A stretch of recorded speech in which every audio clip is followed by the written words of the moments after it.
Hey folks, it's Reena Jadhav, founder of HealCircle, and Dr. Joel Kahn in the house. Hi, Dr. Joel. Hi, everybody. Hi, how are you, Reena?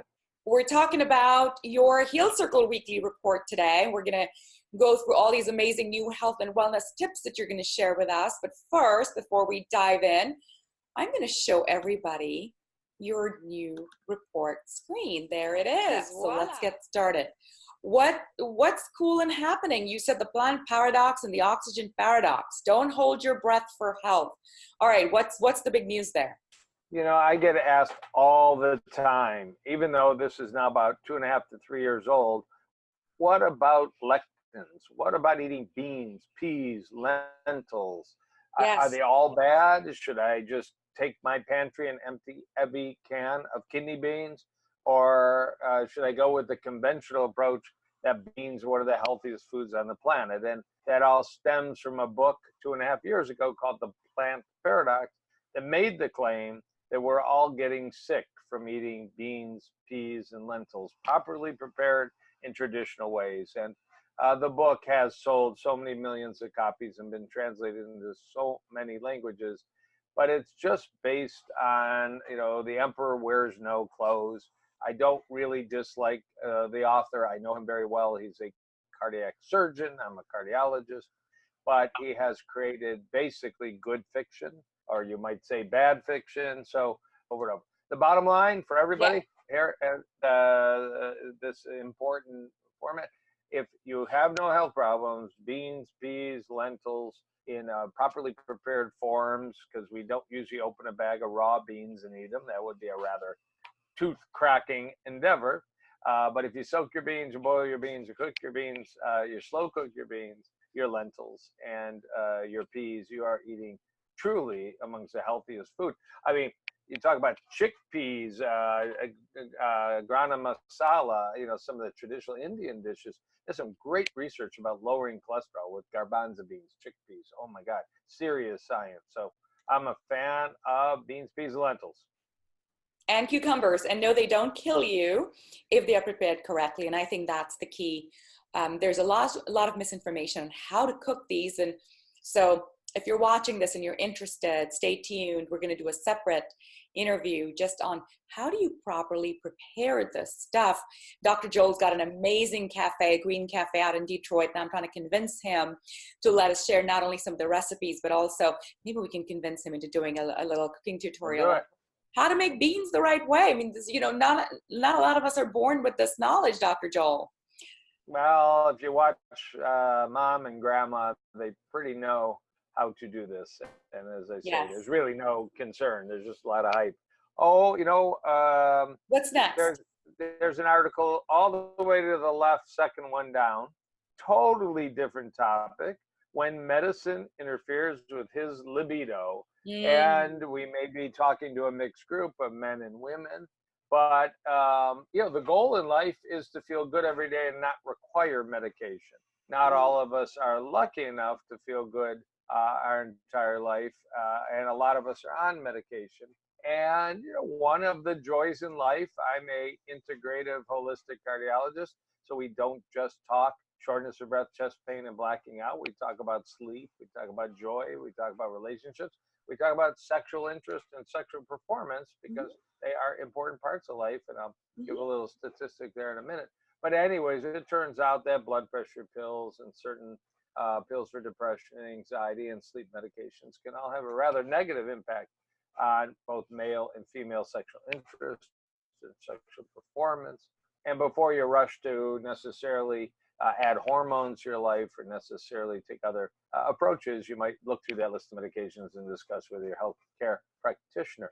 There's some crazy data from Wales, obviously part of the United Kingdom, that if you're in a good relationship, the more frequently you have loving and endearing sex, the longer you live. So we don't want to put a roadblock there because of medication that might be substituted for lifestyle or other choices. So what's the big takeaway? One, if you've got lower libido, take a look at what medicines you're on. Obviously, talk to your doctor about it because some of this stuff could be interfering. But what happens next, right? So I've got issues. I go to the doctor. He says, well, yeah, that heart medicine's causing issues, but what do I do, Dr. Joel? Well, What? there absolutely are medications that can't necessarily be reduced, eliminated, or substituted. But if you're on blood pressure medicine, medication for sugar diabetes, medication for cholesterol, medication for general forms of anxiety, stress, and depression. I mean, lifestyle can allow you to have a path of changing your food choices, changing your fitness choices, changing your sleep choices, changing your stress management, meditative, yoga choices. And many people have been able to reduce or eliminate certain medications. And then voila, libido's back, performance is back, joy is back, a closer relationship is back. So don't take it necessarily that you're trapped with a list of 4, 8, or 12 medications, and always work with your healthcare practitioner, seeking out good authorities on natural medicine. For sure. And that's where I think I get so excited when I see these wonderful testimonials that come out of those people that do your program, your 14-day online heart health program. And the feedback is amazing. So many of them not only feel better, but they were able to decrease their dosage or get off meds completely. And so maybe this is the straw where, a listener goes, you know what? Yeah, I really need to get my health back, as I can't live with these issues anymore. So great. Thanks for sharing that. All right. What else we've got? Let's see what we have here. Let's go down. Watermelon nutrition. The top. Go to the top. Back to the top. Yeah, right here. And it's right there. So you might think, wow, fruit has sugar in it, and fruit is like a Coca-Cola. No. We strongly believe that right now fruit juice has gotten some bad reputation on par with drinking a sweetened beverage like a soda. But whole fruit like a watermelon, I mean, what is the biggest constituent of a watermelon? It's water. How many of us are properly hydrated? Not enough of us. But watermelon is actually very special for its concentration of a amino acid, it's called. Would you think there's protein in a watermelon? Well, there's amino acids. There's one called citrulline, and citrulline supports healthy arteries. Citrulline is a powerhouse, maybe support a healthy blood pressure, actually support healthy sex drive and sex performance, going back to the prior topic, and just generally healthy arteries. So during the season, the watermelon is available. A whole watermelon. I mean, those of us that enjoy watermelon, you can appreciate on a hot day just how quenching your thirst and heat that is. But you might not have appreciated just how healthy it is for the cardiovascular system and, in fact, for the entire body. So don't fear the watermelon. In fact, embrace it. Now, given fall's around the corner and we're starting to see pumpkin everywhere, how about the pumpkin? Yeah, we do want to switch, from those summer fruits and vegetables over to fall, and the whole family of squash and pumpkin and all is where you want to concentrate some of your recipes. That's what we do in the restaurant I'm at. But pumpkin's amazing. I mean, that bright orange color is what are called a rich source of carotenoids. Mm-hmm. Carotenoids like carrot. Carrot gives you orange color carotenoids. Sweet potato gives you orange color carotenoids. Cantaloupe, and certainly pumpkin. And those are some of the best health promoting foods that are on the planet. They're antioxidants. They make for great skin. They make for great blood vessels and such. And once again, I hate to say it, but there actually is some data about the carotenoid-rich family of pumpkins, cantaloupe, sweet potatoes and such for overall longevity, but supporting good energy and good sexual health too. I don't make that up. It's in the science. Great. I'm glad to hear that. All right. So let's get back to maybe a Dr. couple more. Go down a little bit. Let's see. There's a lot of city reviews. I like the one that says Hullabaloo. Yes, Hullabaloo. Yeah. Hullabaloo. That is an interview with one of the world's most prominent food scientists, a professor emeritus at Cornell by the name of Colin Campbell. Wrote a book a few years ago called The China Study, out in its second edition, and sold 3 or 4 million copies. He's a close friend. He's been at my restaurant. We've been on health cruises together lecturing. So there was a report in the news recently that maybe we don't need to cut back on bacon, hot dogs, pepperoni, and burgers, because maybe it's not worth it. And Dr. Campbell, as well as others, including myself, have been dissecting why those headlines are out there, why this news report, why this research report was out there. And it's all kind of blown up. So let me just get to the bottom line. There has been a trend to lower red meat consumption, and particularly bacon, hot dog, pepperoni, bologna, corned beef, kind of processed red meat consumption. That is a trend that your health will benefit from, your cardiac health, your cancer risk health, your blood sugar health. So Dr. Colin Campbell, looking rather dapper there at age 85 with his arms crossed, is saying, don't buy it. The hullabaloo is not scientifically authentic. Fake health news. That's what the Hashtag subtitle is. That's right? It's hashtag, yeah, ban bacon. In fact, New York City, they actually just banned processed red meats in schools. You'll not be able to buy a hot dog in a New York City school soon. And you might say, oh, that's not fair. Kids love hot dogs. But on the other hand, there is some pretty clear data. There's actually some reports of hot dogs and childhood lymphoma and certain things that might cause one to pause if you actually read it. We had a little Bernie Sanders article there. Bernie Sanders went home. Right there, Bernie Sanders had a heart attack, leaves hospital after 2 days.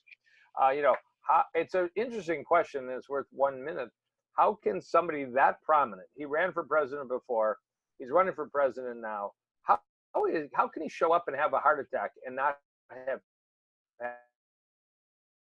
to Bill Clinton, one of the most cared for medical figures in the world as president and former president, and he ends up after leaving the White House needing bypass surgery and later a stent. So that is one of the things that we cover in this wonderful program and 14-day programs, which is not just eating well, moving well, sleeping well, and managing stress, but how do you actually get a little better than average heart checkup? And what have I learned over the last 30 years as both a cath lab and preventive cardiologist, so that you don't end up surprised like Bernie Sanders was surprised a few days ago when he needed to go immediately to the emergency room. Now, if you got heart disease, just don't deal with it as an emergency. Deal with it what we call upstream, when really lifestyle can do some remarkably good and powerful benefit. Absolutely. And if you guys are wondering where can I find some data on the lifestyle changes that Dr. Joel recommends, check out his new member circle that is about to be launched, and that's about to go live. Or of course, you can check out his amazing 14-day online program, his online boot camp, which you can access from his website as well. All right, what else? What else are we talking about? That's big. One more, go down a little. Actually, this one with the picture of the juice bottles all the way to the right. Yeah. How is this how fructose works? Actually, go further to the right. This one right here. Yeah, the other juice bottles. So even naturally sweet drinks may increase diabetes risk. This is a very large study that was presented. These are scientific studies. And it's interesting because, some of us grew up with Anita Bryant and a glass of orange juice on TV and in our hands.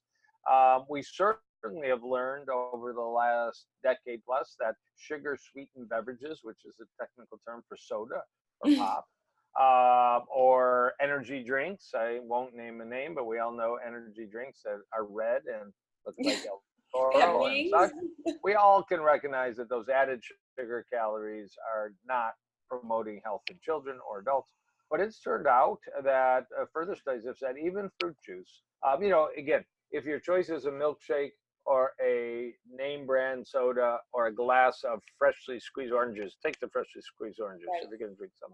But as a regular habit, fruit juices, very different than vegetable juices, but fruit juices can lead to excess weight and increased risk of developing adult diabetes. And that was a report that was a rather powerful, what we call epidemiology study, that maybe you pick a few days a week and you skip your habit of fruit juice. Now, some people do unsweetened cranberry juice for kind of urinary tract issues.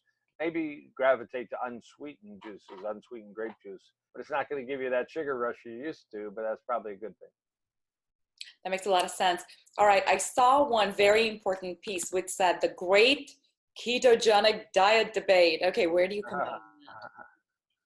Yeah, that was an appearance I had on the national TV show, The Doctor Show out of Los Angeles.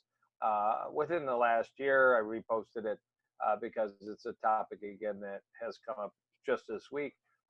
There is concerning data that the ketogenic diet, just drop all carbs out, never enjoy a piece of whole wheat bread, don't eat brown rice and such, that you'll lose weight quickly. There's no doubt you can. Atkins diet, you lose weight for the first 10 days, 14 days.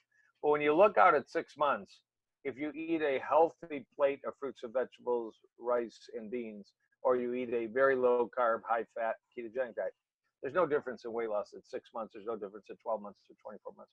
But you may be mortgaging your health for the long run. And both my debate on the doctor show and a very recent publication this week by a leading scholarly group of docs said, be concerned doing anything other than a very short spurt of a low carb diet. You got a wedding, you want to fit into your size 6 dress a little bit better, your size 12 dress. You might drop 4 or 5 pounds in a short time by passing up on the bread and eating what's between the bread, which hopefully will be maybe hummus, lettuce, tomato, and sprouts. But long-term, 100% whole wheat products and whole grain products are always going to be healthful unless somebody has celiac disease. So the great ketogenic debate is not based on great science, that it's a good long-term plan. So you clearly do not recommend it for anyone who's focusing on heart health. I just want to underscore that.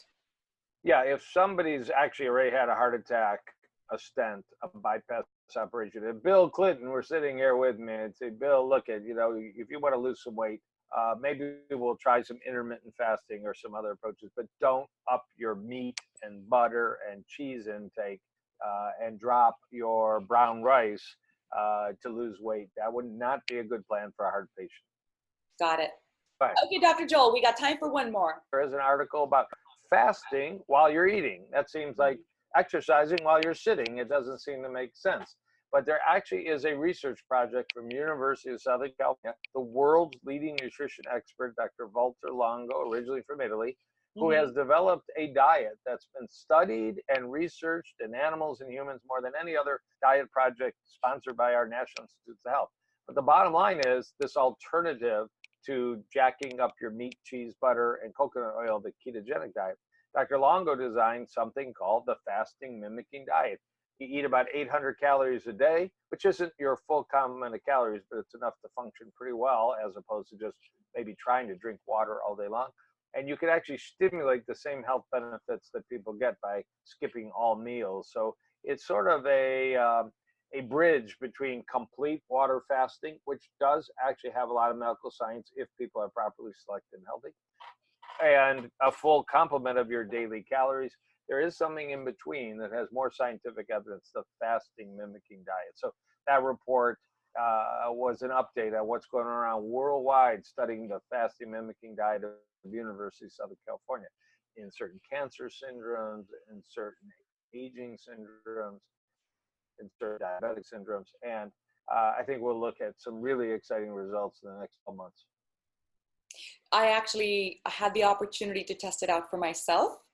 And for anyone out there who's interested, you can go to HealCircle.org, click on the blog post and search for Prolon Diet Review, and you can see me and my recordings for every single day of the fast and kind of my experience, what's included, what the food tastes like, and whether it's worth it or not. But the science is incredibly strong, very robust. And I think for someone dealing with any kind of a diagnosis, it's highly, highly recommended that you give it a shot. Now, the price tag's high, Dr. Joel. It is expensive. And so when I did sometimes we have special prices for the HealCircle. So I will see what I can arrange there. Stay updated, everybody. That would be fantastic because it is frightfully expensive. And at HealCircle, and especially Dr. Joel's member circle, you are going to be giving your exclusive members access to special discounts. So thank you. Thank you for saying that you're going to figure out how to get some good discounts available for Prolon. All right. Thank you so much. Well, we're going to see you all next week, again with Dr. Joel, rapping about health alerts. We'll see you then.